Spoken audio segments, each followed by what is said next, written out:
दक्षिणी शहर के पास भगवान शिव का एक मंदिर था। वहाँ एक पवित्र ऋषि रहते थे और मंदिर की देखभाल करते थे। वे भिक्षा के लिए शहर में हर रोज जाते थे और भोजन के लिए शाम को वापस आते थे।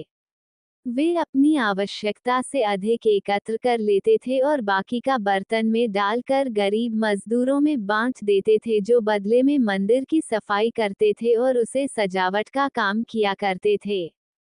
उसी आश्रम में एक चूहा भी अपने बिल में रहता था और हर रोज कटोरे में से कुछ न कुछ भोजन चुरा लेता था।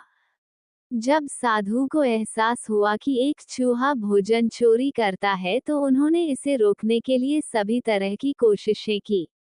उन्होंने कटोरे को काफी ऊंचाई पर रखा ताकि चूहा वहां तक पहुंच न सके, और यहाँ तक कि एक छड़ी के साथ चूहे को मार भगाने की भी कोशिश की, लेकिन चूहा किसी भी तरह कटोरे तक पहुंचने का रास्ता ढूंढ लेता और कुछ भोजन चुरा लेता था।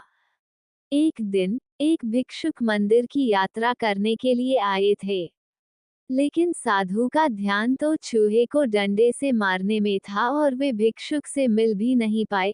इसे अपना अपमान समझ भिक्षुक क्रोधित होकर बोले, आपके आश्रम में फिर कभी नहीं आऊंगा, क्योंकि लगता है मुझसे बात करने के अलावा आपको अन्य काम ज्यादा महत्वपूर्ण लग रहा है।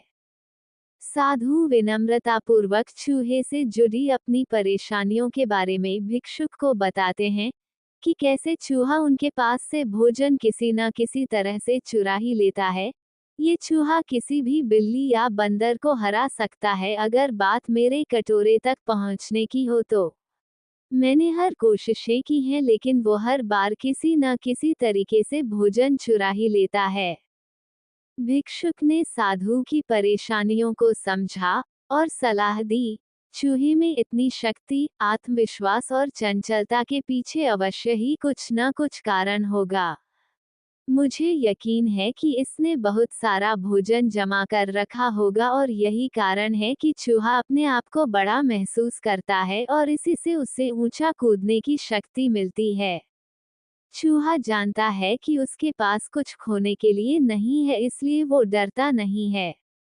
इस प्रकार साधु और भिक्षुक निष्कर्ष निकालते हैं कि अगर वे चूहे के बिल तक पहुंचने में सफल होते हैं तो वे चूहे के भोजन के भंडार तक पहुंचने में सक्षम हो जाएंगे। उन्होंने फैसला किया कि अगली सुबह वो चूहे का पीछा करेंगे और उसके बिल तक पहुंच जाएंगे। अगली सुबह वो चूहे का पीछा करते हैं और उसके बिल के प्रवेश द्वार तक पहुंच जाते हैं। जब वो खुदाई शुरू करते हैं तो देखते हैं कि चूहे ने अनाज का एक विशाल भंडार बना रखा है। फौरन ही साधु ने सारा चुराया गया भोजन एकत्र करके मंदिर में लिवा ले जाते हैं। वापस आने पर अपना सारा अनाज गायब देख चूहा बहुत दुखी हुआ और उसे इस बात से गहरा झटका लगा और उसने सारा आत्मविश्वास खो दिया। अब चूहे के पास भोजन का भंडार नहीं था, फिर भी उसने फैसला किया कि वो फिर से रात को कटोरे से भोजन चुराएगा। लेकिन जब उसने कटोरे तक पहुंचने की कोशिश की, तब वह धड़ाम से नीच गिर गया और उसे यह एहसास हुआ कि अब न तो उसके पर शक्ति है और न ही आत्मविश्वास। उसी समय साधु ने भी छड़ी से उस पर हमला किया।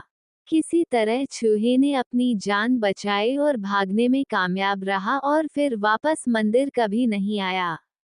यदि हमारे पास भी संसाधनों की कमी न हो तो हम में भी अद्भुत शक्तियां और आत्मविश्वास की कमी कभी नहीं होगी।